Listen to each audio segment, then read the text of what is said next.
सुप्रभात बच्चों। आज हम हिंदी व्याकरण का नया पाठ शुरू करने जा रहे हैं। वर्ण विचार। जैसे कि हमने पिछले पाठ में पढ़ा, भाषा क्या होती है, भाषा का हमें क्या महत्व है। हमने जाना कि भाषा के द्वारा ही मनुष्य अपने विचारों का आदान प्रदान कर सकता है और भाषा दो प्रकार से होती है, एक लिखित भाषा और एक मौखिक भाषा। भाषा को लिखने के तरीके को लिपि कहा जाता है और किसी भी भाषा को सीखने के लिए उस भाषा की व्याकरण को जानना बहुत आवश्यक होता है। और व्याकरण के हमने अंग पढ़े कि वर्ण विचार, शब्द विचार और वाक्य विचार जो हैं व्याकरण के अंग हैं।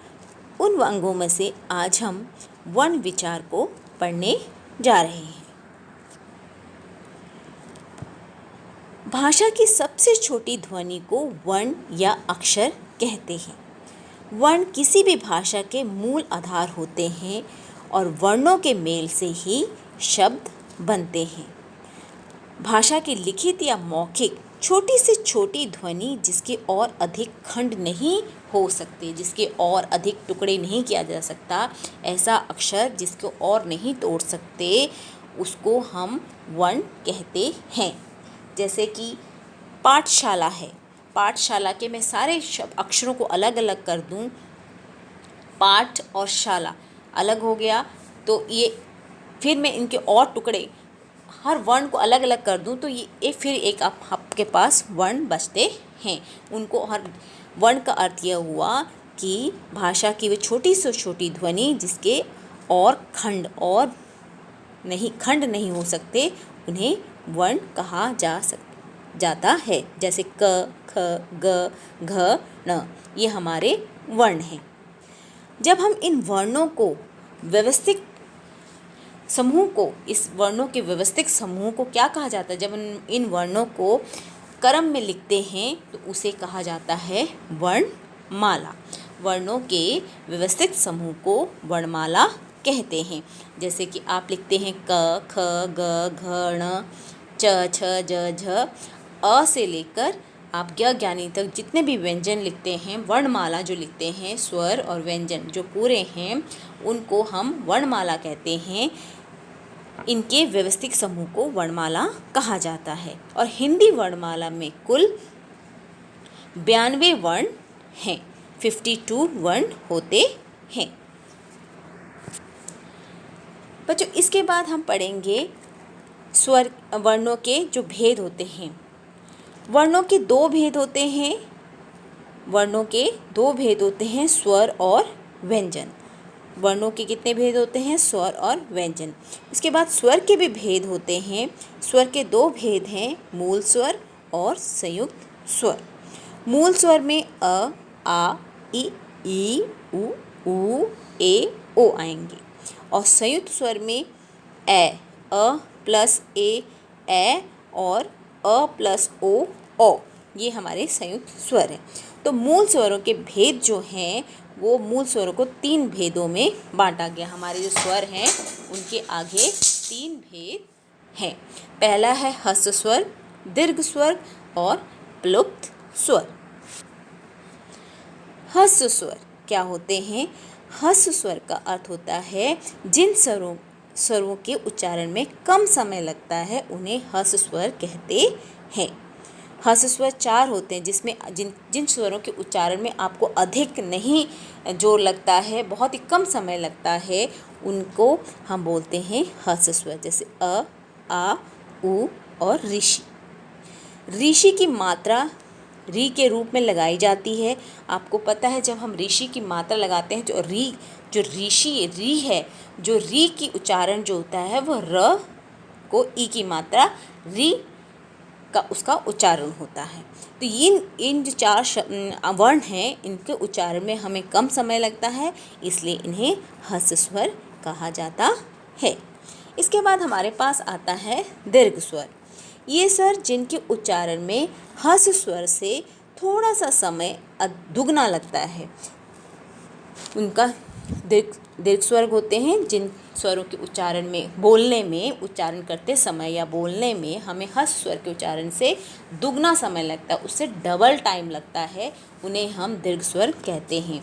और ये संख्या में 7 होते हैं, जैसे आ, ई, ऊ, ए, ओ, औ। तो हमें पहले ह्रस्व स्वर से इन स्वरों को उच्चारण करने में अधिक समय लगा है, बल्कि दुगना समय लगा है, इसलिए ये स्वर होते हैं दीर्घ स्वर। इसके बाद हमारे पास आते हैं प्लुप्त स्वर। जिस स्वर के उच्चारण में ह्रस्व स्वर के उच्चारण से 3 गुना समय लगता है। अब इसमें कितना समय लग रहा है? इसके उच्चारण में ह्रस्व स्वर, जो पहला स्वर था हमारा, ह्रस्व स्वर से 3 गुना समय लगता है, उसे बोलते हैं प्लुप्त स्वर कहलाते हैं। मतलब आप सरल भाषा में जिस स्वर के उच्चारण में 3 गुना समय लगे उसे प्लुप्त स्वर कहते हैं। इसे हिंदी के अंक 3 के रूप में लिखते, जब आप इसको हिंदी में कहीं इसका प्रयोग देखते हैं तो उसको हिंदी के अक्षर जो 3 होता है जैसे लिखा जाता है उसकी तरह इसका होता है। जैसे आप इसका चिन्ह एक एस की तरह भी है, इसका प्रयोग अक्सर पुकारते समय किया जाता है, जैसे सुनो, राम, ओम। इस तरह के जो शब्द हैं वो हमारे आते हैं प्लुप्त स्वर, जिनके उच्चारण में ह्रस्व स्वर से 3 गुना समय लगा है, तो ये शब्द हमारे थोड़े से लंबे होते हैं। हिंदी में साधारणतः प्लुप्त का प्रयोग नहीं होता। साधारणतः हम इन जो शब्दों को है वो बहुत कम प्रयोग करते हैं। इसके बाद हमारे पास आता है अयोग वाह। जिन वर्णों का उच्चारण व्यंजन के उच्चारण की तरह स्वर की सहायता से होता है, परंतु उसके उच्चारण से पूर्व स्वर आता है, अतः स्वर और व्यंजनों के मध्य की जो स्थिति होती है के कारण ही उनको अयोगवाह कहा जाता है। अब जैसे उसमें अयोगवाह में हमारे पास आते हैं जैसे अंग, अह।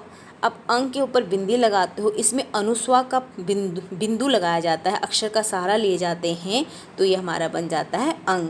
जैसे अ के आगे हमने 2 विसर्ग लगा दी, 2 बिंदियाँ लगाई हैं जिन्हें हम विसर्ग कहते हैं, तो दोनों बिंदु जो है, विसर्ग जो है, अ अक्षर का सहारा लिए हुए हैं, तो ये है हमारे अयोगवाह। अनुस्वार क्या होते हैं? इनका उच्चारण करते समय वायु जो है केवल नाक से निकलती है, जैसे कि आप रंक, पंख, गंगा, जंगल, हंस, इन शब्दों का प्रयोग करते हो तो इनका उच्चारण करते समय कैसा लग रहा है आपको? जैसे हवा केवल नाक से निकल रही हो, एक बिंदी का इसमें हम प्रयोग करते हैं। इसके साथ ही है अनुनासिक। इसका उच्चारण करते समय हवा जो है वो मुख और नाक दोनों से निकलती है, और इसके शब्द हैं जैसे हंसना, चांद, सांप। इसमें क्या लग रही है हमारे पर? चंद्र बिंदु, मतलब एक चांद की तरह बना है, साथ में एक बिंदु लगा है जिसको हम चंद्र बिंदु के रूप में लिखा जाता है। तो हमारा अनुस्वार में सिर्फ हमारी जो हमारी हवा है वो केवल नाक से निकल रही है, लेकिन जब हम अनुनासिक का प्रयोग करते हैं, चंद्र बिंदु का प्रयोग करते हैं, तो जो हमारी इन शब्दों का उच्चारण करते समय, बोलते समय जो हमारे हवा है वो मुख और नाक दोनों से ही निकलती है। यही अनुस्वार और अनुनासिक में अंतर है। बच्चों, हमारे पास स्वरों को व्यंजन के साथ मिलाकर लिखने के लिए प्रत्येक स्वर का एक चिन्ह निर्धारित किया गया है। जितने भी स्वरों को व्यंजन के साथ हम जब मिला देते हैं, जैसे अ को व्यंजन क के साथ मिलाएंगे तो उसकी एक मात्रा हो जाती है, तो हम क्या है, स्वरों और व्यंजनों के साथ मिलकर लिखने के लिए प्रत्येक स्वर का एक चिन्ह निर्धारित किया गया है, और इन चिन्हों को ही मात्रा कहा जाता है। जैसे कि आप अ की कोई मात्रा नहीं होती, अगर मैं क को अ के साथ जोड़ दूं तो एक क आवाज़ निकली, जैसे कमल, कलम। ऐसी अ के साथ की जो मात्रा है, एक आप आ की मात्रा जो लगती है, क के साथ आ की मात्रा लगी तो शब्द बनता है का, जैसे काम, कान। ई की मात्रा, क के साथ ई की मात्रा लगाई, की, किरण, किला, छोटी ई की मात्रा जो कि पीछे से लगेगी। ऐसे ही क के साथ बड़ी की मात्रा लगाएंगे, कीमती, कील। क के साथ ऊ की मात्रा लगेगी, कुसुम, कुल। ऐसे ही क के साथ बड़े ऊ की मात्रा, कूद, कूच। क के साथ री की मात्रा लगाएंगे हम, ऋषि, जो हम री की मात्रा लगाते हैं तो कृपा, कृतज्ञ। क के साथ ए की मात्रा लगाएंगे तो उच्चारण बनेगा के, जैसे केला, केश।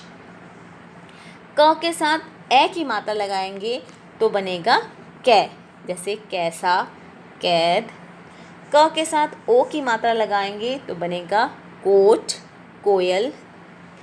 क के साथ औ की मात्रा लगाएंगे बनेगा कौ, जैसे कौवा, कौन। ये हमारी मात्रा है। तो हम व्यंजनों के साथ जब स्वरों को हम जोड़ते हैं, स्वरों की अपनी मात्रा होती है और जब वे व्यंजन के साथ जुड़ते हैं तो शब्द बनाते हैं। ये हो गए हमारे स्वर। इसके बाद हमारे पास आता है व्यंजन। जिन वर्णों को बोलने के लिए स्वर की सहायता लेनी पड़ती है उन्हें व्यंजन कहते हैं। जो हमें व्यंजन है वो बिना स्वरों की मदद से हम नहीं बोल पाते। जैसे क है, क और अ तब बनता है वो क। ऐसे क को अगर क और उ तो बनता है कु। क और ए बनता है के। तो हमें व्यंजनों को बोलने के लिए वह स्वरों की मात्राओं का प्रयोग करना पड़ता है। तो जो वर्ण स्वरों की सहायता से बोले जाते हैं उन्हें व्यंजन कहा जाता है।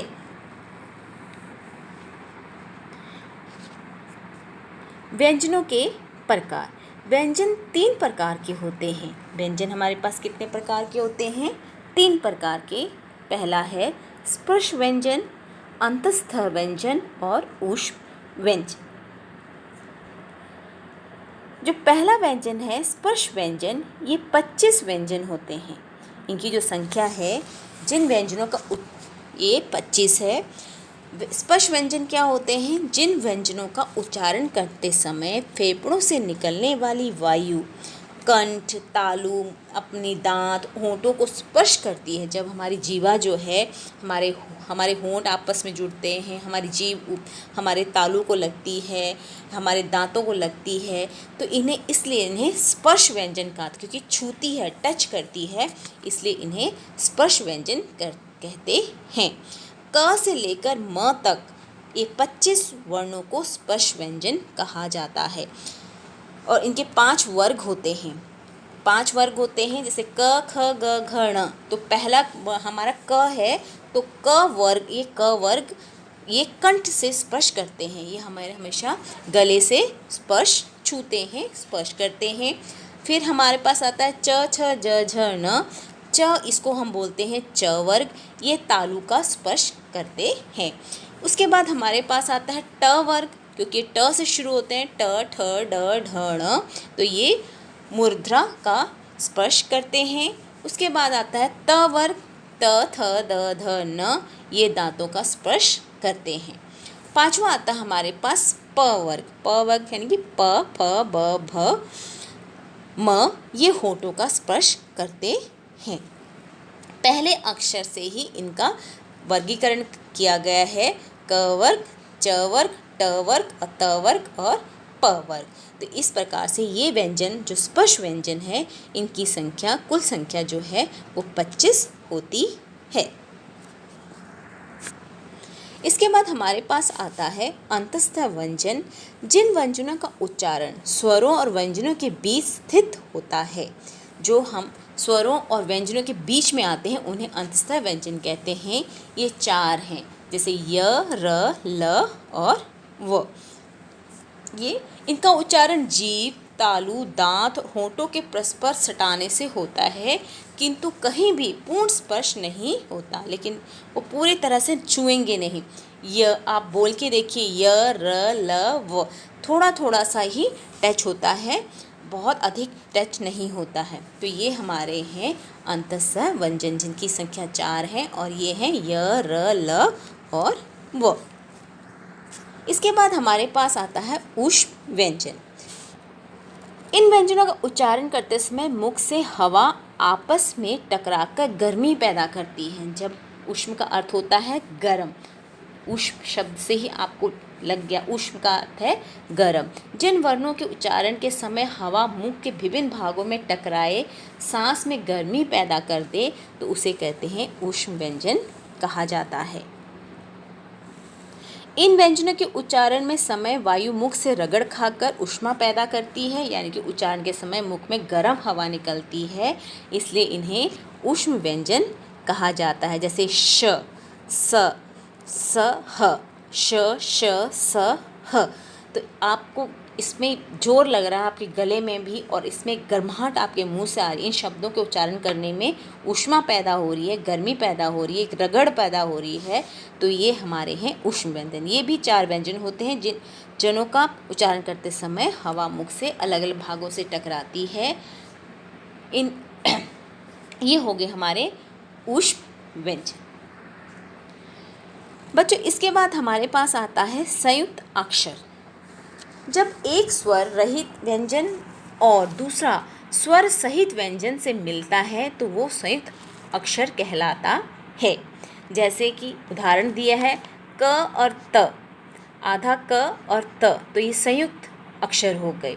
जैसे स अ थ, आधा स फिर थ, स्थान। जब एक स्वर रहित व्यंजन, जो एक व्यंजन है वो आधा है, उसमें स्वर नहीं लगा हुआ है, और दूसरा जो व्यंजन है उसमें स्वर लगा हुआ है, तो वो हमारे हो गए संयुक्त अक्षर। जैसे आधा स अ थ शब्द बन गया स्थान, स्वाद, शुद्ध। तो ये जब हमारे पास पहला आधा और फिर दूसरा पूर्ण व्यंजन होता है, शब्द व्यंजन मिलता है, जैसे पक्का, सच्चा, कच्चा, छुट्टी, पत्ता, पट्टी, ये शब्द हमारे हो गए संयुक्त अक्षर वाले शब्द। इसके बाद हमारे पास आते हैं संयुक्त व्यंजन। संयुक्त व्यंजन क्या होते हैं? जब 2 या 2 से अधिक व्यंजनों के मेल से वर्ण बनते हैं। 2 व्यंजनों के मेल से जब वर्ण बनते हैं तो उन्हें बोलते हैं संयुक्त व्यंजन। जैसे क और श, क और श, क भी व्यंजन है, श भी व्यंजन है, दोनों व्यंजनों से मिलके बन गया श। क्षत्रिय, क्षमा, कक्षा। त भी व्यंजन है, र भी व्यंजन है, तो बन गया त और र से एक नया हमारे पास संयुक्त व्यंजन बनता है, वो है त्र। ज और य से बनता है ज्ञ, और स और र से बनता है श। तो ये हमारे पास संयुक्त व्यंजन है, जो 2 अलग अलग व्यंजन संयुक्त होने पर अपना रूप बदल लेते हैं। 2 व्यंजनों को आपने मिलाया और 2 व्यंजनों को मिलाने से एक नया व्यंजन बनता है, तब वे संयुक्त व्यंजन कहलाते हैं। बच्चों, इसके बाद हमारे पास आता है वर्ण विच्छेद। वर्ण विच्छेद क्या होते हैं? वर्ण विच्छेद यानी वर्णों को अलग अलग करना। जब हम वर्णों को अलग अलग करते हैं, किसी शब्द के प्रत्येक वर्ण को अलग अलग करके लिखना ही वर्ण विच्छेद कहलाता है। जैसे मैंने मोर लिखा है, तो म को म प्लस ओ प्लस र प्लस अ, तो ये हमारा कहलाएगा वर्ण विच्छेद। वर्ण किसी भी शब्द को अलग अलग लिखने की प्रक्रिया को वर्ण विच्छेद कहते हैं। बच्चों, हम इस पाठ में जो हमने आज पढ़ा है, हम उसको एक बार दोहरा लेते हैं। आज हमने पढ़ा कि वर्ण भाषा की सबसे छोटी इकाई है। वर्णों का समूह वर्णमाला कहलाता है। हिंदी भाषा की वर्णमाला में स्वर 11 और व्यंजन 33 हैं।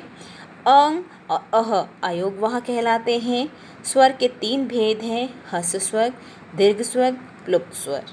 व्यंजन के 3 भेद हैं, स्पष्ट व्यंजन, अंतस्थ व्यंजन और ऊष्म व्यंजन। स्वर स्वतंत्र होते हैं, जबकि व्यंजन स्वर की सहायता से बोले जाते हैं। श, त्र, ज्ञ और स, श्र 4 संयुक्त व्यंजन हैं। दो समान वर्णों के मेल से बने व्यंजन द्वित्व व्यंजन कहलाते हैं। प्रत्येक स्वर का एक निश्चित चिन्ह होता है जिसे मात्रा कहते हैं। शब्द के प्रत्येक वर्ण को अलग करके लिखना वर्ण विच्छेद कहलाता है। तो बच्चों, ये हमने अपना पाठ दोहरा दिया। आशा करती हूँ कि आपको ये पाठ समझ में आया होगा। आप स्वयं इस पाठ को एक बार खुद भी पढ़ें, आपको ये अच्छे से समझ में आएगा। धन्यवाद।